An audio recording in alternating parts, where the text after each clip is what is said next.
ইয়াসিন তেলাওয়াত করে তার ওই জান্নাতি শ্রোতাদেরকে শোনাবে।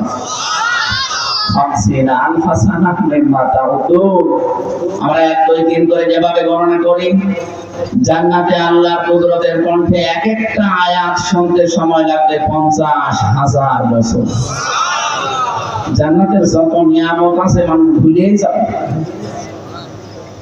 আমাদের কপালে আছে কিনা আমরা জানি না, তবে আমরা আশা করতে পারি আল্লাহ যেন ওই ময়দানে আমাদের শ্রোতা হিসাবে একটু জায়গা করে দেন। বলেন বলেন আমিন।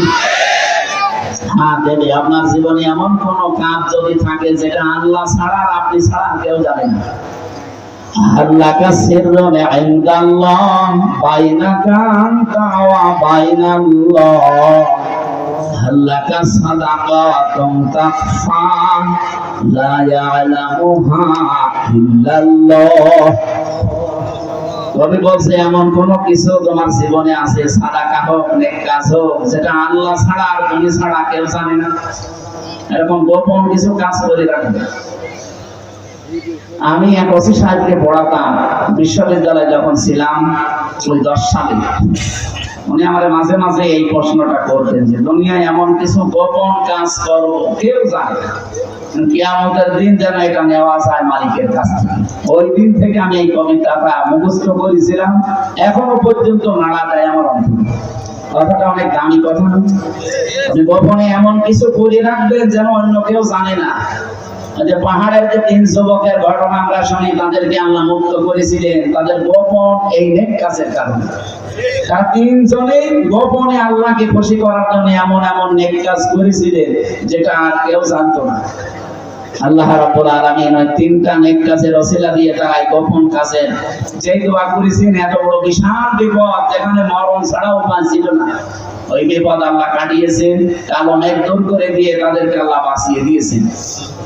এখানে এমন এমন কাজ জীবনে করে রাখবে, এই যে তারা সেজদা দেন, রাতের বেলা উঠে একটু নিরিবিলি, পৃথিবীর সব ঘুমিয়ে গেছে, এমন একটা সেজদা লাগাবে, অন্তত এক সেজদায় যেন 1 ঘন্টা কেটে যায়। আমি জেলখানায় থাকতে 3টা বছর বহু সেজদা এমন পেয়েছি, মানুষকে নিচেও দিয়েছে, মজাও লাগে একটা আলাদা। আপনি 45 মিনিট 1 ঘন্টা সেজদায় পড়ে থাকেন, কিছু বলাও লাগবে না, শুধু এমনি পড়ে থাকলেন মনে হবে আল্লাহ কুদরতি ভাই আমি পড়ে আছি। একটা আলাদা অনির্বচন সুখ আপনাকে আল্লাহ দান করবে, যেটা কিনতে পাওয়া যায় না। আল্লাহ আমাদের জীবনে এরকম কিছু গোপন নেকির কাজ করার তৌফিক দান করেন আমিন। আমার ভাইরা, আমার যে কথা বলা ছিল আমি তুলেছি, আমাদের ঈমান আমরা শিরক মুক্ত করতে চাই। নিরাপত্তা দেওয়ার একমাত্র মালিকানা আমার আল্লাহ। পৃথিবীর কারো নিরাপত্তা নিয়ে মানুষ স্বস্তি শান্তিতে থাকতে পারে না যতক্ষণ আল্লাহ নিরাপত্তা না দেয়।